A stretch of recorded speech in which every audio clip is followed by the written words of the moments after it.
Boa noite, galera. Eu sou Antônio Junião, eu sou cofundador e artista gráfico da Ponte Jornalismo. A gente está inaugurando hoje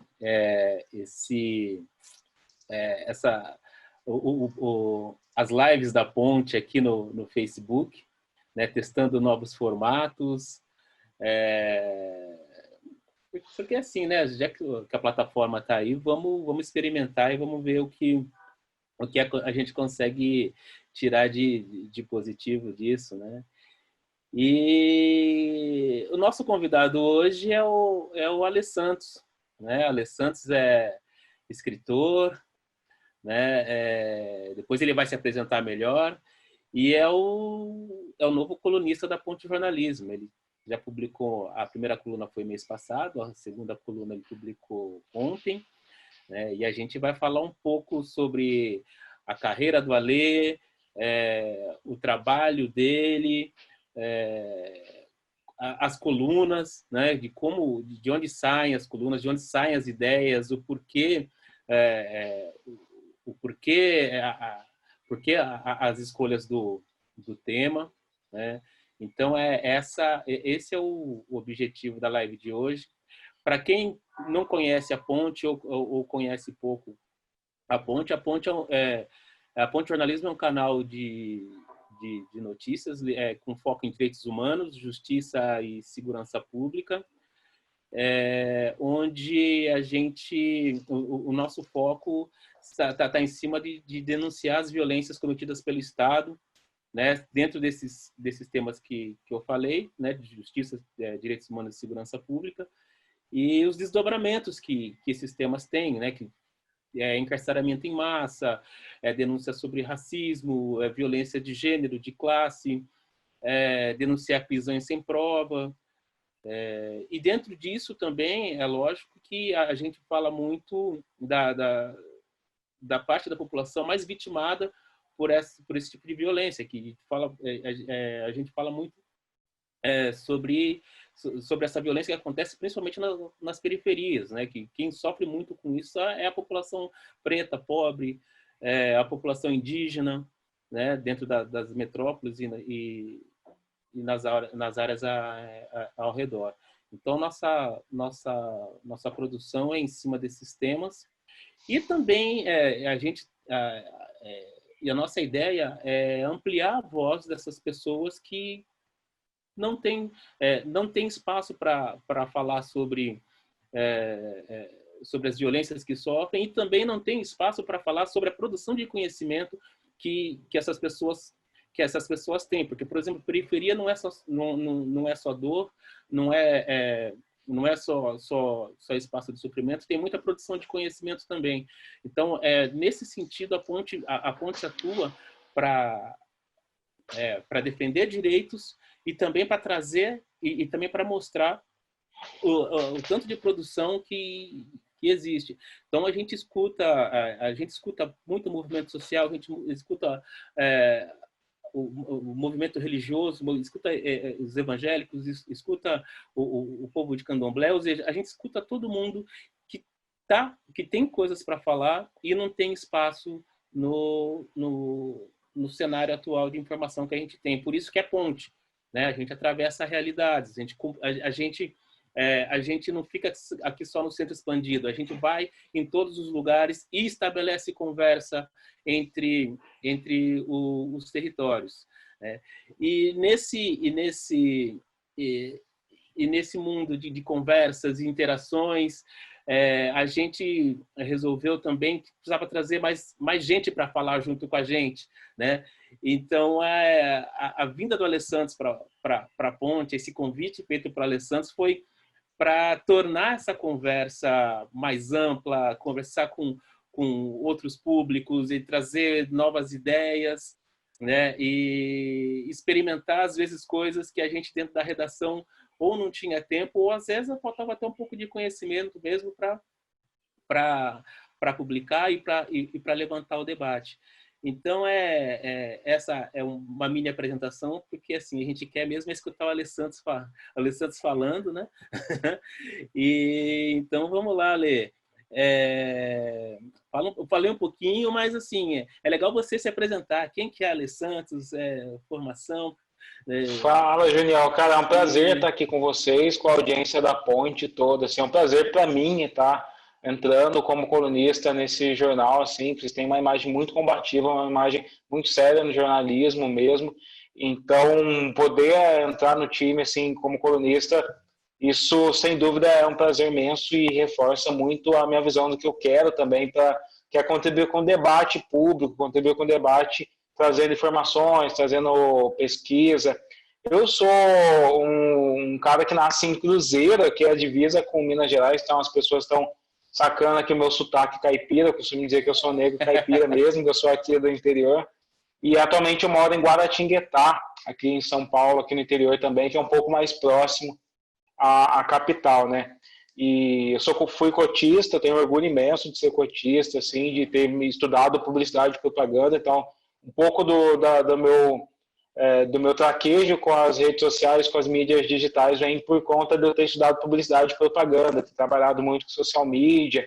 Eu sou um cara que era um cara do hype da tecnologia, estava no Twitter antes mesmo de ter um celular capaz de estar no Twitter, sabia para as lan houses e fuçava no Orkut.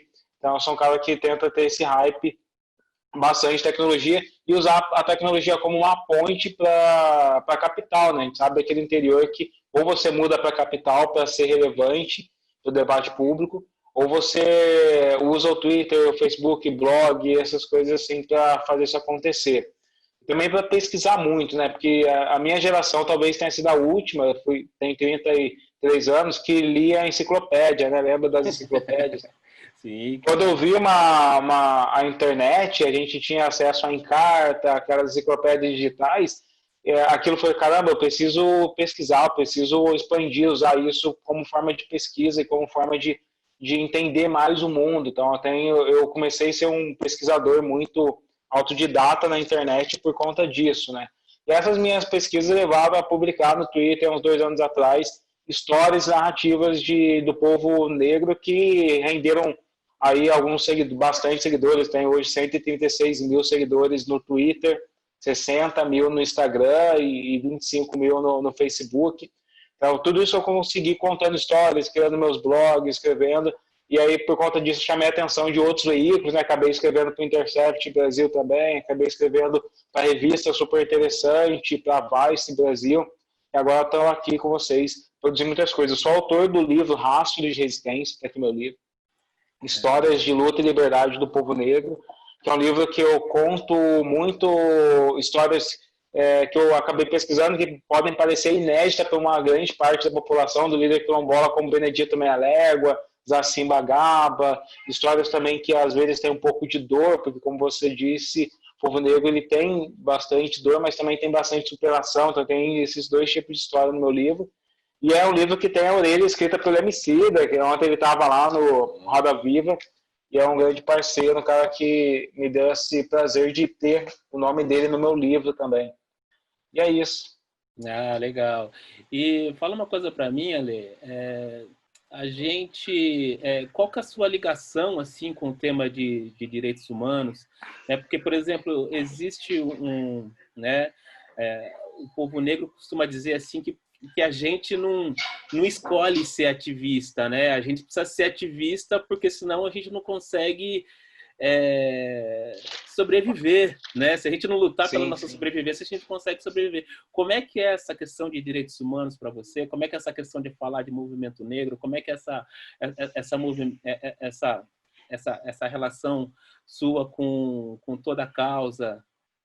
Cara, eu acho que é muito de uma indignação pessoal, como você diz, a gente não escolhe ser um ativista, a gente vai, à medida que a gente vai expandindo a nossa mente, a Einstein tem uma frase que é, quando uma mente se expande, de um tamanho ela não volta mais o que era antes, né? À medida que eu fui entrando na universidade, que eu fui cotista e eu já entrei no universo de exclusão, onde eu era um dos únicos poucos negros, eu já fui fazer publicidade, que é uma outra categoria super elitizada, eu fui trabalhando com empresas, agências, e eu fui percebendo esse véu que existe da desigualdade, isso tudo vai me dando indignação, e aí eu quero, melhorar, quero contribuir para que outras pessoas da minha família, dos meus amigos, acessem lugares que eu também não consigo acessar ainda. A gente vai percebendo esse mito da democracia racial vai se rompendo à medida que a gente percebe mais essas desigualdades, né? Acho que talvez por eu ter percebido e ter me tornado alguém sensível a isso, automaticamente você quer tipo falar disso para alertar outras pessoas. É uma coisa muito natural assim que surge. Não é algo ao contrário de que muita gente acredita por aí. Militância dá dinheiro, militância uma profissão, sabe? Tipo, ser um ativista não é uma profissão. Você não escolhe, você não planeja. Deixa eu fazer o meu planejamento de carreira para daqui a 2 anos eu ser um ativista reconhecido, tá ligado? Não existe isso. Algo que vai surgindo simplesmente da sua necessidade de falar sobre aquele assunto. Eu acho que é muito isso que acontece comigo. Certo. E fala uma coisa assim, começar primeiro assim na questão da sua formação. Como é que como essa sua geração estudando publicidade, assim, você disse que o seu contato assim com a comunicação mais forte com os meios foi já direto no Twitter. Você chegou depois de formado, ir atrás de redação, trabalhou como redator. De onde veio o Alê redator, Alê escritor? Cara, chegou a existir um Alê escritor, publicitário ou não existia um Alê publicitário? o Alê escritor ele existe desde os 7 anos de idade, assim, sabe? Porque tipo, minha mãe lia livros para mim quando a minha mãe era uma pessoa que tipo minha família trabalhava para a escola e em troca de eu conseguir estudar em algumas escolas melhores. Então, apesar de ser uma família pobre, de uma cidade muito pobre, tinha a concepção de que eu tinha que estudar. Meus pais fizeram tudo para que eu pudesse estudar. Inclusive, eu era aquele garoto que, quando recebia a bolsa na escola particular, comprava aqueles livros antigos, livros usados dos garotos dos anos seguintes e passava dezembro apagando com a borracha para depois reutilizar esses livros e a gente sabia todas as respostas. Mas ok, você estava lá estudando também. Então, desde aquela época eu escrevia, depois eu acabei me envolvendo com um jogo chamado RPG, que é um jogo que estimula muito a sua imaginação, e naquele momento com RPG eu montava aventuras inteiras, escrevia obras inteiras de fantasia, construía mundos, pegava as enciclopédias e estudava, construía uma aventura no meio do Império Romano. Eu lia, estudava sobre o Império Romano, montava ficha, marcava o nome das pessoas. Talvez um pouco a minha habilidade de pesquisa também vem desse meu pensamento de conseguir construir todo o cenário através do RPG, de confabular sobre tudo isso. E isso me deu alguns poderes, né? Tipo, eu já era no ensino médio um cara que escrevia razoavelmente bem, aquele cara que para sobreviver das porradas dos valentões, porque ser nerd na década de 90, todo mundo, hoje em dia é cool de ser nerd, né? Na década Sim. de 90 e antes, se apanhava muito sendo nerd. Então, para sobreviver, eu escrevia redação para todo mundo, chegava a escrever 4, 5 redações ali em um dia para professora de português. E quando eu me tornei bolsista pelo ProUni, uma das minhas maiores notas foi o Enem. Eu praticamente tive 89% de acerto na redação do Enem. E aí, automaticamente, quando eu entrei na publicidade, eu já me tornei redator publicitário. Então, fui trabalhar com rádio, fui trabalhar com jingle, com spot. Talvez por isso eu tenho... O Twitter me dei muito bem com o Twitter, que é 140 caracteres, e um slogan para propaganda são 9 palavras ali, geralmente com outdoor. Acho que essa carreira foi automaticamente sendo construída. Depois da publicidade, eu tentei fundir as duas coisas. O storytelling, que é contar histórias, com a profissão. Eu acabei conhecendo um cara que é o Fernando Palacios, é o pioneiro no estudo de storytelling na América Latina, professor da ESPM e de São Paulo. Eu acabei indo trabalhar com ele, eu passei os últimos 6 anos trabalhando, contando histórias para grandes empresas. Ali a gente construiu história em quadrinho, a gente escreveu teatro, a gente gamificou o maior evento da América Latina. E foram 6 anos que eu estudei muito sobre narrativa, sobre cinema, sobre literatura, mitologias, antropologia. Estudei muito nesses últimos 6 anos. A minha habilidade profissional como escritor sai daí, dessa história complexa e maluca de eu ter tentado experimentar várias mídias e várias formas de narrativa. Ah, que legal. Uma das coisas que eu reparo muito nos seus textos, Ale, tanto na internet ou antes de você começar a escrever para a Ponte, é que você traz umas referências assim que não são comuns, né? Não são comuns a gente ver em textos do dia a dia. Você cita pessoas como André Rebouças, João Correia Leite, Abdias do Nascimento, que não estão no imaginário massivo, né? Sim. Massivo, né? E, por exemplo, é muito interessante que ontem você vê na entrevista do Emicida, ele citando Clóvis Moura, né? Citando Beatriz Nascimento, citando Lélia Gonzalez.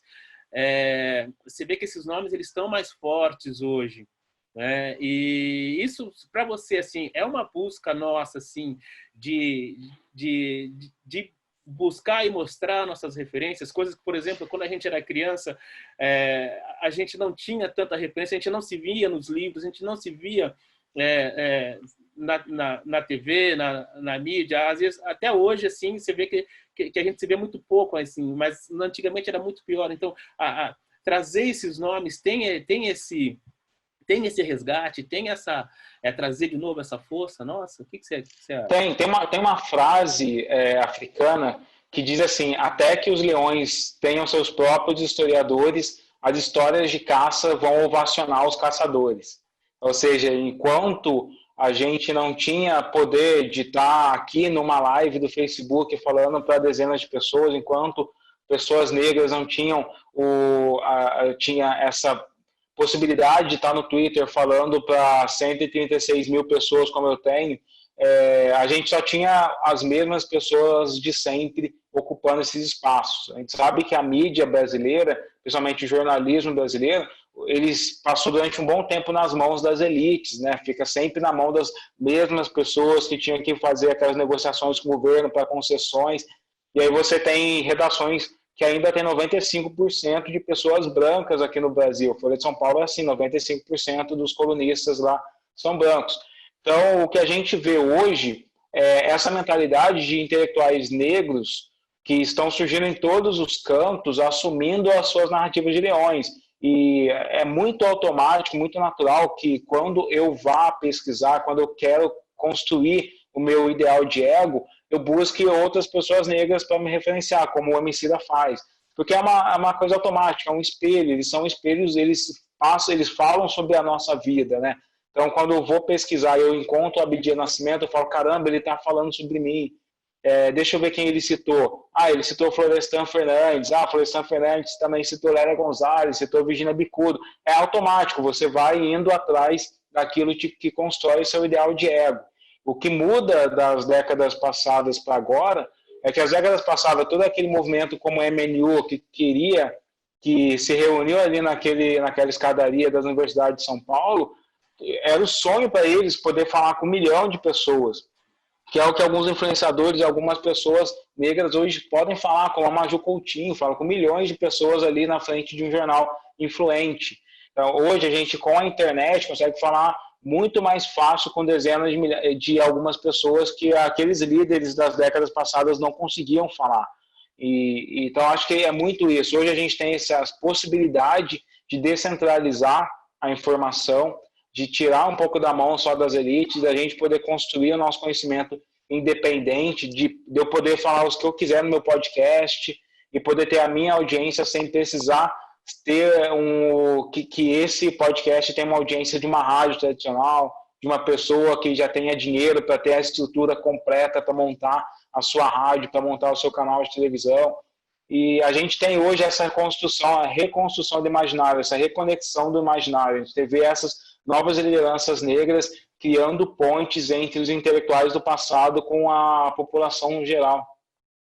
Entendi. Só dar um recado para quem está assistindo.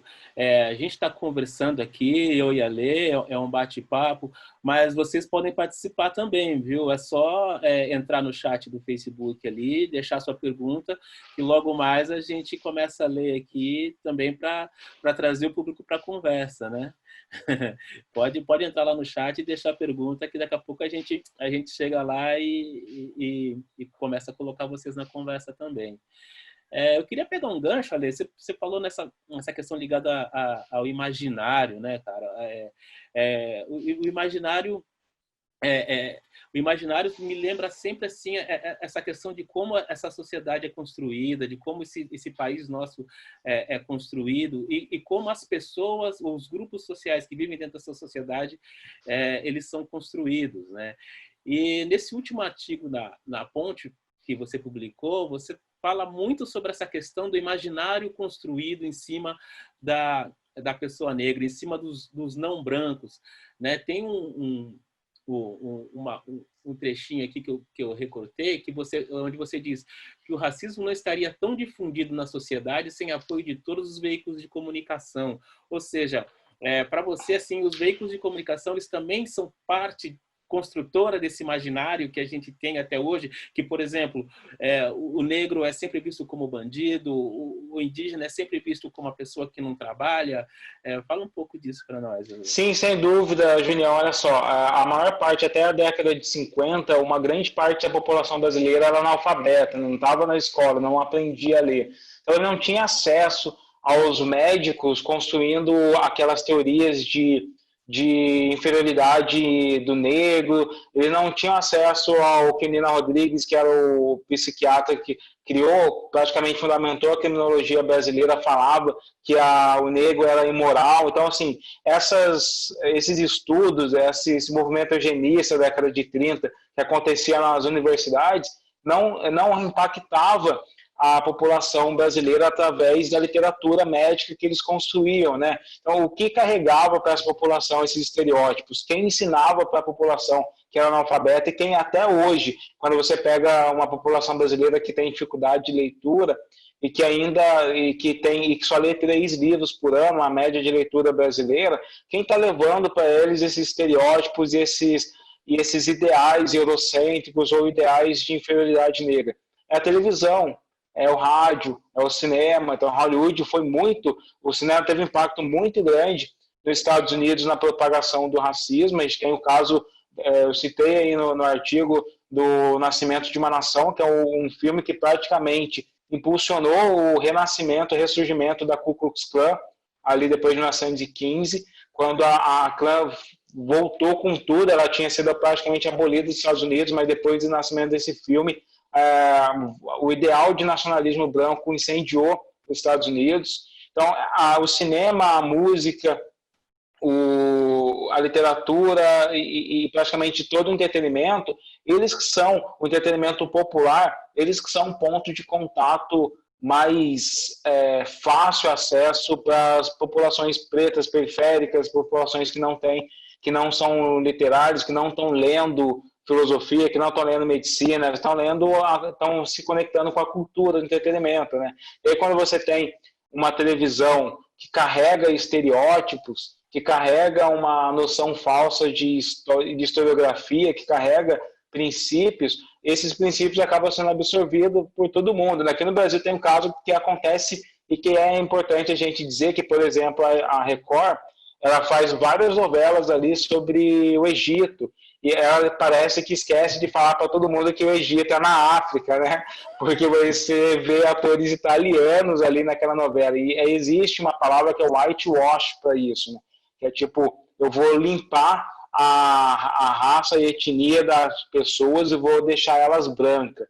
Isso acontece, uma prática racista do cinema, e que a gente vê reproduzindo na televisão brasileira em vários momentos. Aconteceu na novela da Globo Segundo o Sol, quando foi gravada ali em Salvador, na Bahia, tipo, a cidade mais negra, uma das cidades mais negras fora da África no mundo. E aí, quando você vai gravar aquela cidade, eles colocam 70% de atores brancos ali naquela parada. Isso é praticamente como se eles estivessem dizendo que eles têm vergonha da etnia negra. Isso reforça os ideais de beleza eurocêntricos do nosso mundo. Por isso que a imprensa, a mídia, o entretenimento tem esse papel de construção do imaginário, porque eles são a principal fonte, o principal combustível do imaginário popular. Entendi. E como você vê hoje, assim, como é que está, não a reação, mas essa reivindicação da população, né, não branca, dos negros, dos indígenas, em ocupar esse espaço? Você acha que está avançando? Em que ponto que você acha que a gente está nesse sentido, assim, hoje? A gente está avançando devagar, mas a gente está avançando, né? Na década de 90 não tinha desenho animado negro na TV, só tinha o Cirilo ali no SBT, ou você tinha o Saci na Globo no Sítio do Capão Amarelo. Então, ou você tinha a Vera Verão, o Mussum, a gente já tinha negros colocados em posições subalternas, fazendo comédia, fazendo caricaturas, e isso era muito problemático, né? Como eu escrevi lá no último artigo, a imagem do negro empreendedor, aquele batalhador, aquele empresário que está fazendo as coisas acontecer na sua vida, aquele negro pai de família que se sustenta e que não é uma piada, isso é suprimido por essas imagens que são uma chacota. E a TV adora fazer, o MVB diz, né, novela de escravo, a emissora gosta, mostra os pretos batados pelas costas, assim. Então a gente não tem uma contrapartida às imagens reais, que é a do pai negro, que é trabalhador, que é da mãe negra, que é uma empresária pequena, que vende doce, que vende pastel, mas sobrevive e sustenta os filhos, que é o do garoto que mora na periferia e que não é bandido, que não é viciado, que não está envolvido com tráfico. Essas imagens a TV não está construindo. Mas, ultimamente, a gente começa a ver, muito por pressão mesmo da própria população negra, que deixa de assistir. A gente vê, por exemplo, uma crise nas novelas da Globo, eles dizem que estão em crise, nos últimos anos a audiência tem caído. Isso não é por um movimento politicamente correto, não é porque a galera está levantando plaquinha, é simplesmente porque a gente parou de ver, simplesmente porque você não vai ligar a TV mais para ver alguém fazendo piada com alguém que parece com seu filho, com seu irmão, com sua tia, simplesmente porque eu não quero mais ver um Cirilo, eu quero ver tipo Pantera Negra. Então, nosso poder de escolha já está sendo notado. Nosso poder de escolha, nosso poder sobre o controle da TV, sobre o controle das coisas está sendo percebido. E aí você vê, principalmente lá fora, infelizmente, os Estados Unidos acaba puxando muito esse bonde, porque você tem Netflix lançando muitas produções negras e legais, lançando Cara Gente Branca, lançando o Lightning Bolt, né, que é o Raio Negro, que tem totalmente ligado a uma agenda do Black Lives Matter, lançando Luke Cage, e aí você vê os artistas negros indo para Oscar ou indo para Emmy, como a Viola Davis, e fazendo discursos que acabam acendendo o alerta para todo mundo, para todas as produtoras de conteúdo audiovisual no mundo. Então você vê isso, uma hora vai impactar os produtores de conteúdo no Brasil também. Mas a gente já tem alguns movimentos que dão esses indícios. Eu gosto de citar o Mr. Brown, do Lázaro Ramos, que quando a última vez que ele foi transmitido, ele bateu recordes de audiência que a Globo não conseguia bater naquele horário mais há quase meia década. Isso só significa o quê? Uma necessidade orgânica do próprio povo periférico negro se enxergar na TV. E aí isso está sendo percebido, isso está sendo notado. O Lázaro Ramos atingindo novamente o topo dos best-sellers de literatura, uma coisa que nunca acontecia. Toda vez que o negro acaba ocupando esse espaço, como a Maju Coutinho, que a gente já citou aqui também, isso faz com que as pessoas percebam que dá audiência, elas abandonem seus preconceitos e elas deem mais espaço para outros caras como a gente produzir conteúdo ali também. Certo. E você falou bastante agora em produção de conteúdo de negros brasileiros, de negros americanos. Uma das questões que apareceram, que quer dizer que ressurgiram, né, depois desses protestos do George Floyd, é também comparar muito o movimento negro brasileiro com o movimento negro americano. Como é que você vê essas comparações, tanto de produção de conteúdo quanto de comparação entre movimentos? É uma comparação simplista, né? É muito simplista. Os negros americanos, a condição da abolição já colocou todo mundo em uma posição bem diferente. Apesar da gente estar vivendo coisas bem parecidas, a opressão policial, a questão dos negros morrerem mais por Covid-19, tanto aqui no Brasil quanto nos Estados Unidos, a gente vê aí algumas coisas bem parecidas, mas a dinâmica de como chegou no status atual muda bastante, principalmente porque nos Estados Unidos os negros são a minoria real, numérica. 14%. Isso permite com que uma verdadeira guerra. Era possível você isolar negros em cidades e bairros, é possível acontecer nos Estados Unidos. Os racistas brasileiros diziam isso. Raimundo Nina Rodrigues escreveu isso em 1890, disse que no Brasil não era possível chegar a essa mesma ação, porque aqui você tinha uma maioria negra, né? Você chegava no Rio de Janeiro, tinha cerca de 300 mil negros escravizados ali. Como que você vai chegar numa sociedade assim, numa cidade assim, e falar para eles, cara, a gente odeia preto, tá ligado? Vai acontecer o haitianismo.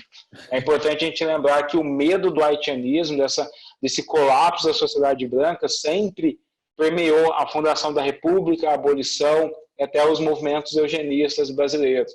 Então, o Brasil teve que desenvolver uma forma de hierarquizar o negro sem declarar abertamente isso, né?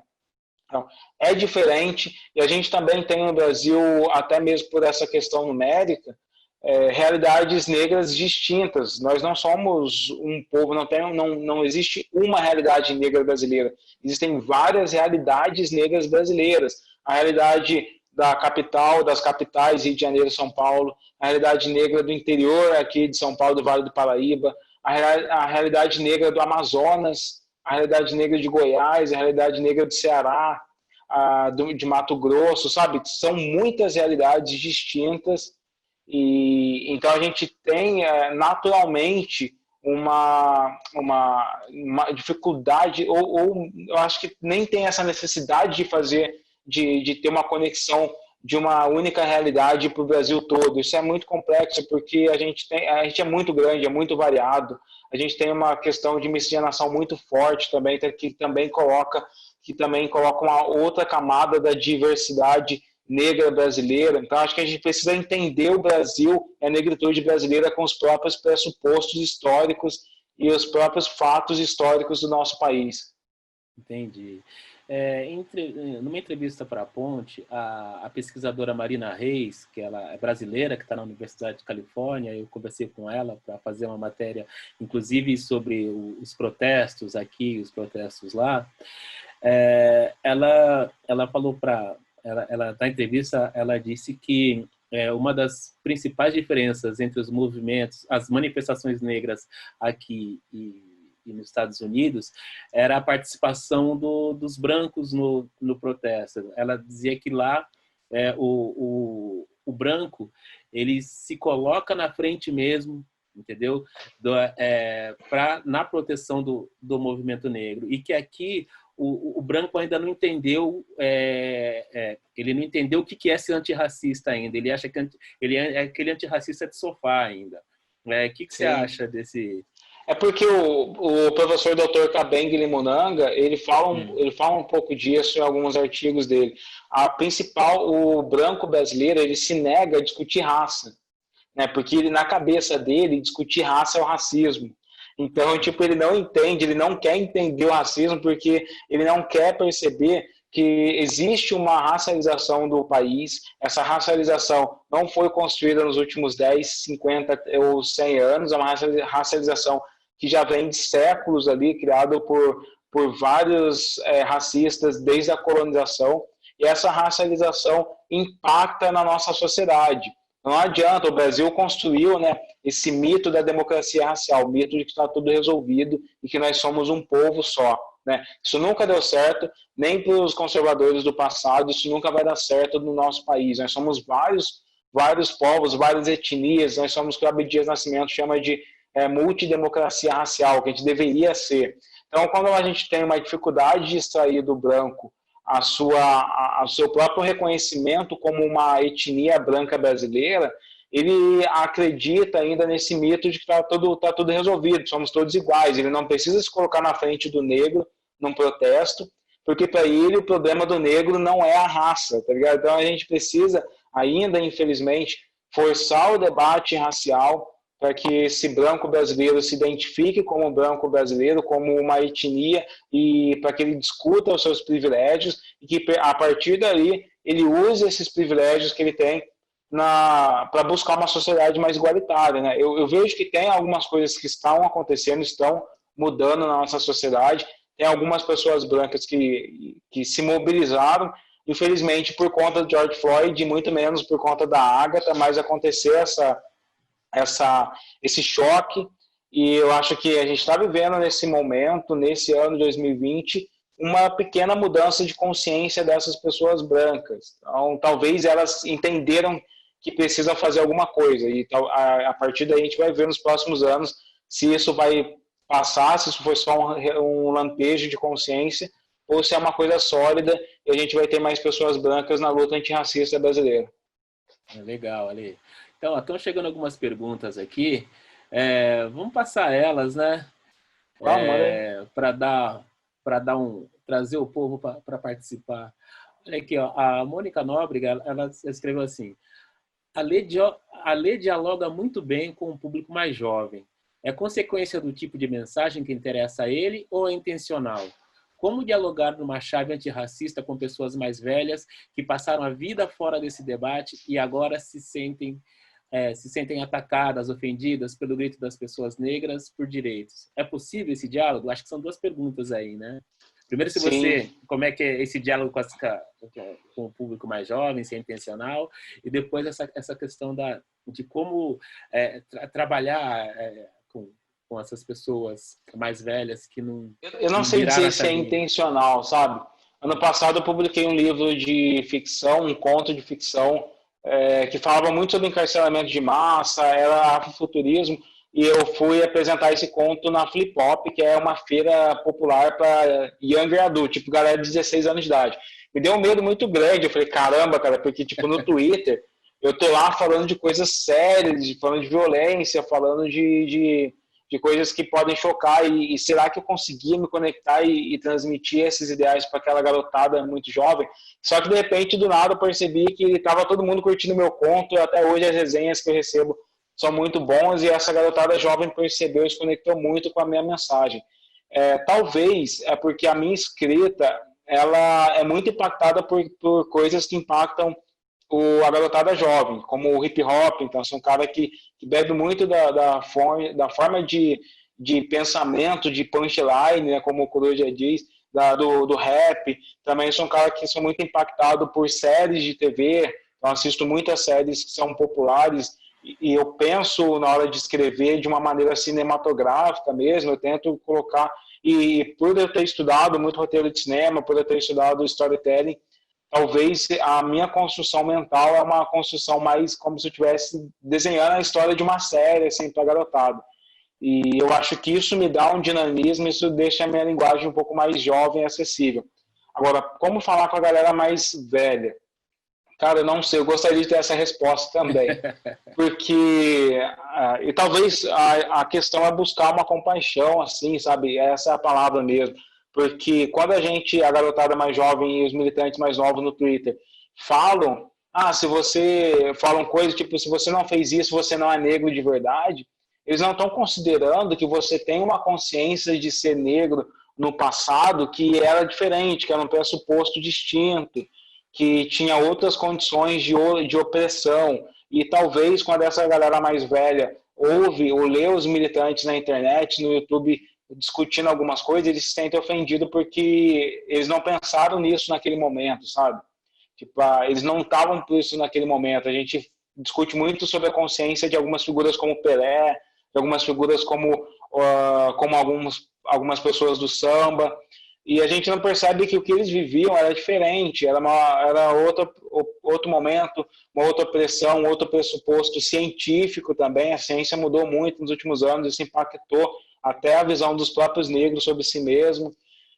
Então eu tento não julgar, sabe, e tentar compreender mesmo esses movimentos históricos, tentar compreender o contexto, porque não existe uma só forma de negritude, e se não fosse a luta dessas pessoas do passado, dependente de qualquer pessoa que fosse, se não fosse o meu avô, que eu nem conheci, infelizmente, mas que era um maestro de uma cidade chamada São José do Barreiro, se não fosse a forma com que ele criou os filhos dele, talvez não discutindo racismo, mas existindo no mundo racista, e eu não estaria aqui. Se não fosse a minha avó, que ela tem mais de 80 anos de idade, adora a cervejinha dela, e criou os 8 filhos dela, uma mulher negra criando os 8 filhos dela, saindo de uma fazenda escravagista que ela trabalhava de graça lá em São José do Barreiro, e depois, mesmo assim, existindo para todas as pessoas, e existindo até hoje, em 2020,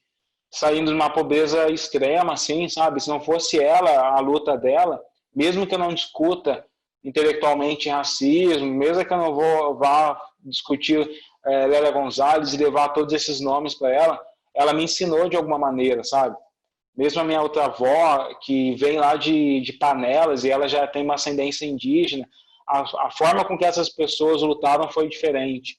Eu acho que a gente precisa compreender, ter uma compaixão, assim, talvez passar adiante sem precisar confrontar muito as pessoas do passado. Certo. Uma outra pergunta aqui, ó. Do Júlio Moraes. Queria uma opinião do Alê sobre o novo canal de TV Tracy Brazuca. Não seria ideal os canais de TV já conhecidos expandirem o conteúdo feito por profissionais negros? São duas questões ali, né? Mas primeiro o Tracy Brazuca... Cara, eu ainda não... Eu sei que a Tracy está chegando, é um canal que, na verdade, vem de fora e agora está criando esse braço brasileiro. Eu acho muito importante esses dois movimentos, Júlio. Eu acho importante a gente ter os nossos próprios espaços, porque eles acabam sendo, quando você vai ver a história da produção audiovisual norte-americana, você vê que é importante esses dois pontos de conexão, porque quando você tem o seu próprio espaço, tipo a Tracy Brasil, que é negra, nasce com pensamento afrocentrado, para promover o pensamento negro, ela tem essa liberdade editorial de fazer o que ela quiser, e os anunciantes vão escolher ela ou não, mas ela já nasce com esse ideal. Agora, é importante a gente também ter o poder de criar pontes com quem já está produzindo isso, sabe? Eu acho que uma coisa não exclui a outra. No final das contas, quanto mais, melhor, né, cara? A gente precisa ter muito mais. Nos Estados Unidos você tem o Black Entertainment Television, lá você tem a Ebony, que é uma revista também muito conceituada, lá você tem a Tracy. Quanto mais, melhor. E quanto mais pessoas que não estão nesses canais importantes, mas que também estão fazendo a sua parte representativa dentro dos canais tradicionais, melhor. Quanto mais, melhor para todo mundo. Ah, legal. Aqui agora uma pergunta que veio do Twitter, do M. Jonas. Ele é uma pergunta bem de Twitter mesmo, assim. Ele Sim. Pergunta assim, o que você pensa sobre o linchamento entre negros, né? Essa cultura do cancelamento, etc e tal. Qual que é a sua visão? Assim, você que é uma pessoa que está sempre no Twitter, você dialoga muito bem com essa plataforma. Eu fiz um tweet sobre isso hoje. Eu trabalhei num livro sobre Luther King, vai chegar no Brasil ainda, não posso dar spoiler, mas eu escrevi um texto para a introdução desse livro, e é um livro que discute muito o pensamento de Martin Luther King, e tem um trecho do livro em que o personagem está discutindo com a mãe dele exatamente sobre essa questão de ele ser confrontado por outros negros, e a mãe dele diz uma palavra assim, tá? Fala, filho, a gente tem várias forças que vão lutar contra você nesse mundo. Uma delas são as forças maiores, as forças fortes, como o racismo, e ele vai recair sobre todos os negros de formas iguais. E outras forças são menores, e elas representam pessoas, inclusive negras, que têm motivações variadas para não gostar de você, sabe? Porque o Luther King, ele tem uma frase dele que ele fala: negros não são super-humanos, nós somos pessoas comuns, nós vamos encontrar todo tipo de negro, até aqueles que não gostam de você. Ninguém questiona se um branco está linchando o outro, né?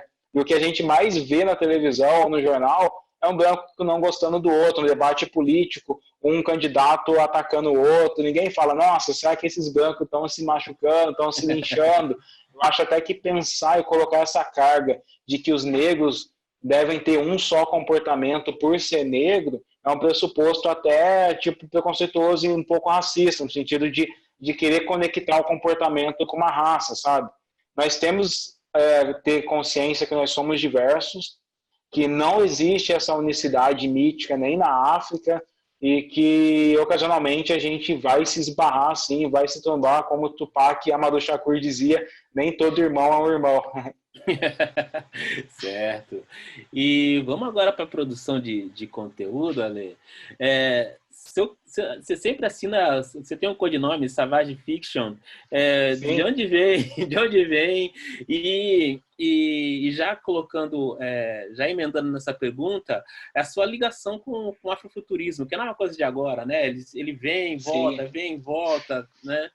Como é que você trabalha tudo isso Cara, aí? tipo, Savage Fiction é porque eu estava trabalhando, como eu disse, eu trabalhava com storytelling, eu estava numa empresa que trabalhava bastante com isso, e aí eu acabei saindo da empresa, eu falei, vou montar a minha própria consultoria. Nesse meio de publicidade, propaganda, esse estrangeirismo é uma das formas de você ter esse espaço ali, sabe? Infelizmente, até no meio da ficção mesmo, meio nerd, meio geek, todo mundo adora um texto em inglês, umas paradas assim. E é uma estratégia para você romper esse preconceito que as elites lá têm com quem é do interior, com quem eles não conhecem e tudo mais. Eu falei, beleza, eu preciso de um nome que tenha a ver com ficção. E o fiction veio desse daí. Veio basicamente do Pulp Fiction do Tarantino.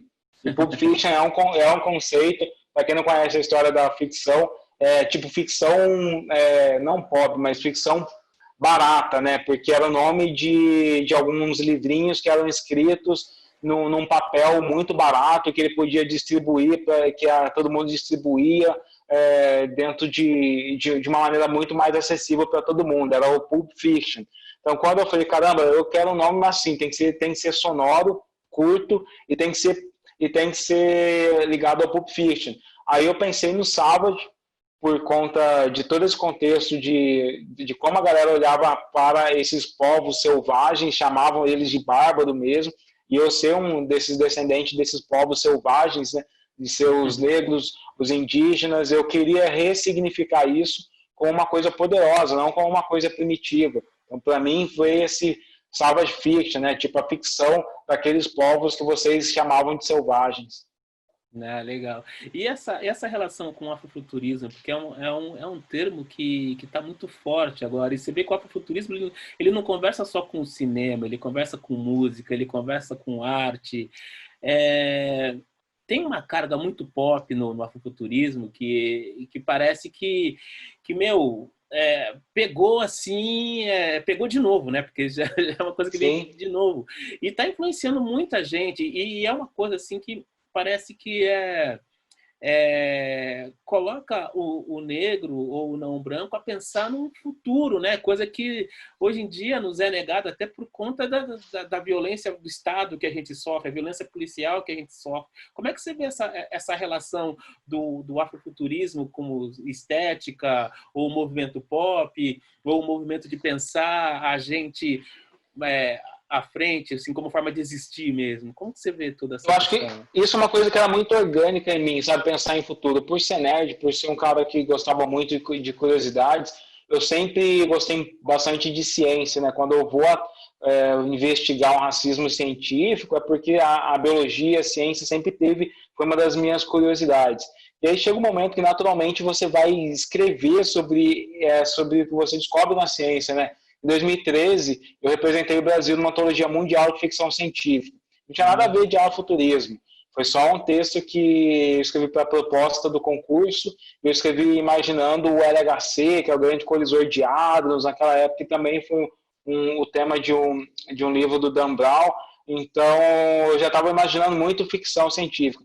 E aí, naturalmente, eu gostava muito daquela ficção que colocava a gente fora do eurocentrismo, né? Porque a ficção tradicional, Júlio Verne, Isaac Asimov, William Gibson, Philip K. Dick, ele vai colocar a gente um pouco naquele senso comum de homem branco, né?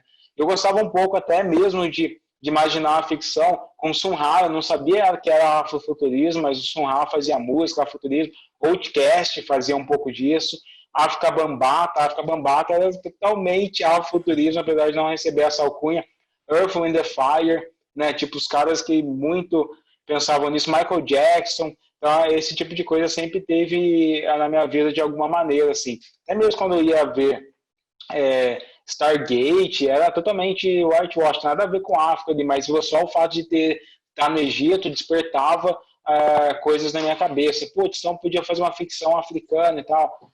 Então eu já estava escrevendo esse tipo de coisa. Quando surge o Pantera Negra, e aí o afrofuturismo ganha esse nome, que já era um movimento, ganha o mundo pop, aí na hora que eu falo, nossa, eu preciso também entrar nesse movimento e de me conectar com ele, de estudar, de entender ele para produzir dentro dessa estética, entendendo que ela é uma estética política, né? Uma estética de conexão política, social, com a narrativa preta. Hoje eu olho muito, eu ajudo muito empresas, eu discuto muito sobre o afrofuturismo no viés empresarial, né? Como uma quebra de paradigma da tecnologia dentro das empresas. A gente tem universidades e faculdades que discutem futurismo, que é uma matéria dentro de universidades, um pensamento muito ligado para populações brancas e que desconectam a desigualdade. A gente vê a desigualdade tecnológica impactando no auxílio emergencial, impactando na comunicação de pequenas empresas.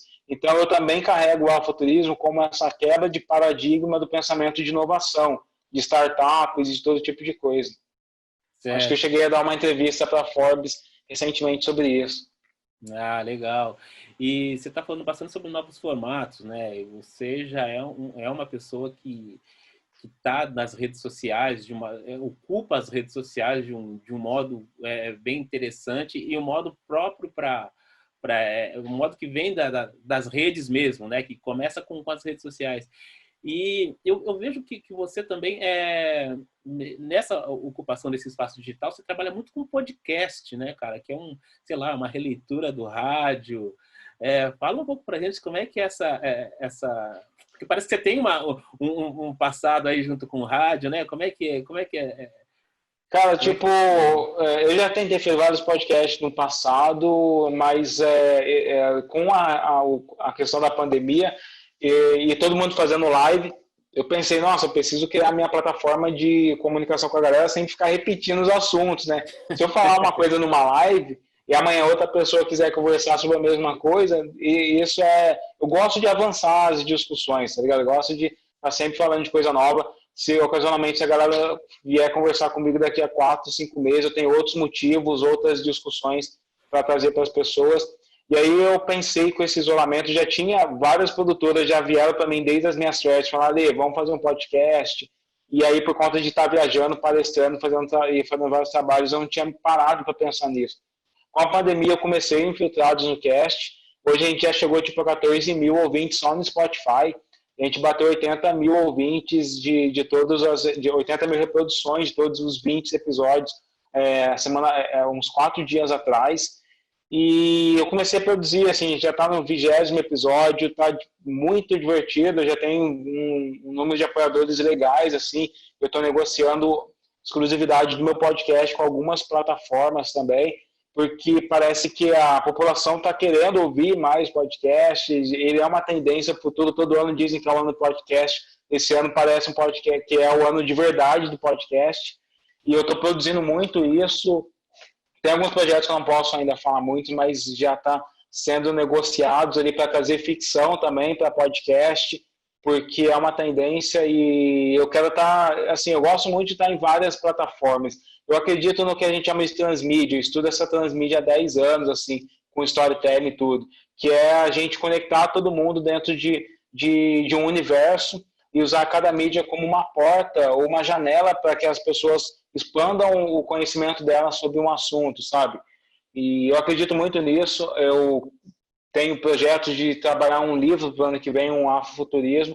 Eu já quero amarrar no contrato com a editora a possibilidade de um spin-off em podcast. Então, assim, eu acredito muito nessa multiexistência em plataformas, que é o que me sustenta. Às vezes parece que você está produzindo demais, você está correndo demais, mas é porque é a forma com que a gente consome, sabe? O Jeff Gomes é um cara que cria transmídia para Disney. Ele criou, tipo... aquela série dos accelerators dos carros, ele criou transmídia para o Homem-Aranha, e uma vez ele disse numa entrevista que é um movimento natural que só quem só faz transmídia, quem consome transmídia. E se você pergunta como a Alê se informa hoje, eu me informo, eu estou aqui falando com você no meu celular, no meu computador, mas daqui a pouco eu entro no Netflix, depois eu entro no meu Xbox para jogar um pouco, depois eu vou ouvir um podcast, depois eu pego o meu Kindle. depois eu, sei lá, eu entro numa rede social. Então eu sou um cara que já está nesse fluxo de multiprodução, de multiconsumo de mídia, de não ter mais um limite, não ter uma linha de onde eu consumo. E talvez essa minha produção é uma resposta automática minha a esse mundo que eu vivo, sabe? Eu sou o cara que busca tecnologia para tudo e que talvez eu responda com tecnologia para tudo também. Ah, massa. E me fala uma coisa, cara, como é que essa que você fala muito sobre a sociedade de hoje, né? De um jeito até mais próximo da notícia mesmo. Você critica momentos, coisas atuais e você tem essa questão muito forte também com a ficção. Dentro do podcast, dentro dos seus textos, como é que você tem essa separação? Hoje eu vou fazer ficção, hoje eu vou fazer, sabe, hoje eu vou para a questão mais real. Não, é tudo para mim assim, a minha escrita, mesmo a minha escrita quando eu vou fazer um artigo mais jornalístico, eu tento seguir as regras do entretenimento, e as regras do entretenimento é seguir as suas emoções. Então, eu monto as pautas, eu monto o meu texto seguindo essas regras. Tem um grande autor americano que é o Hemingway, e ele dizia que o texto está pronto quando você está esvaziado de emoções. E eu sigo um pouco essa regra para tudo, sabe? Enquanto eu tenho emoções para despejar no meu texto, eu continuo escrevendo ele. Quando eu acho que eu já cheguei ao meu limite, que eu já estressei o que eu tinha que escrever, seja a historiografia ou seja um conto afrofuturista, aí eu paro, eu acredito, aí eu vou avaliar e vou fazer a minha edição do que é importante ou não. Então, meu cérebro não separa para contar uma história, se essa história é ficção ou se não é. Até porque entre os contadores de história e storytellers, a gente sabe que desde que você coloca a primeira palavra, a primeira escrita com a caneta, aquela história passa pelo filtro da sua percepção. Ela não é totalmente uma realidade, ela é a sua percepção da realidade. Então, se a gente está moldando essa percepção, eu vou estudar essa percepção, vou usar minhas emoções para criar narrativas dramáticas e emocionantes também. Ah, legal. A gente está chegando ao fim aqui da entrevista com a Lê, né? Estamos aqui, faz uma hora que a gente está batendo papo aqui, tá bem legal, mas a Lê também precisa tomar uma água aí. E, pô, Lê, eu, assim, até em nome da Ponte, agradeço muito, sabe, sua participação. É muito bom ter você no time. E, cara, e vamos fazer mais conversa, assim, porque, ó, tanto assunto bom que tem aí, né? Tanta coisa boa que tem pra gente Vamos, falar, cara, conta comigo. né? E daí, se você pudesse falar um pouquinho mais só sobre novos projetos e umas considerações finais que você queira falar. Tá, tipo, cara, eu acho que eu não posso falar. Tem muita coisa rolando, assim. É, Eu tô no momento que eu acho que o entretenimento digital tá bem aquecido, né? Porque as pessoas estão em casa, estão consumindo muito entretenimento digital. Então, eu estou envolvido com conversas sobre histórias em quadrinhos, estou envolvido em conversas sobre podcasts de ficção, o meu podcast que é o Infiltrados no Cast, estou envolvido na negociação do meu próximo livro com algumas editoras. Então tá tudo assim, tipo, naquele momento de falar sobre contrato, negociar isso, negociar direitos autorais, negociar valores. Eu espero que em 2 meses eu tenha muito mais coisas para contar para a galera. São coisas fantásticas, assim, eu estou muito feliz com esse momento profissional. Eu quero usar esse momento para conversar e provocar mesmo as estruturas que a gente tem aqui na nossa sociedade com novas histórias. pô, legal. E quando tiver mais coisa para contar, eu vou chamar você de novo, cara.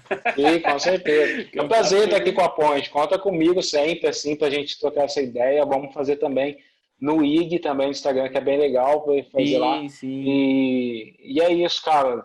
Prazer imenso, assim. sim. E Pô, vamos junto. sim, a gente está testando plataformas, né? Como você disse, experimentando coisas, né? A gente faz lives no Instagram também, tá? Começamos a fazer agora no Facebook, né? Porque são públicos diferentes, né? E Sim, sim. testar, experimentar, né? Ale, muito obrigado, né? Prazer imenso conversar contigo. E até uma próxima, brother. Tamo junto, cara. Valeu, pessoal. É isso aí. Sigam lá nas redes sociais e leiam um Ponto de Jornalismo. Sim, obrigado pelas perguntas, obrigado pela audiência. E as lives continuam. Vamos continuar aqui pelo Facebook e também pelo Instagram. A gente não vai abandonar uma coisa a outra, não. A gente vai continuar tudo junto. Certeza? Valeu, Ale, obrigado. Tchau, tchau, pessoal. Até Tchau. mais.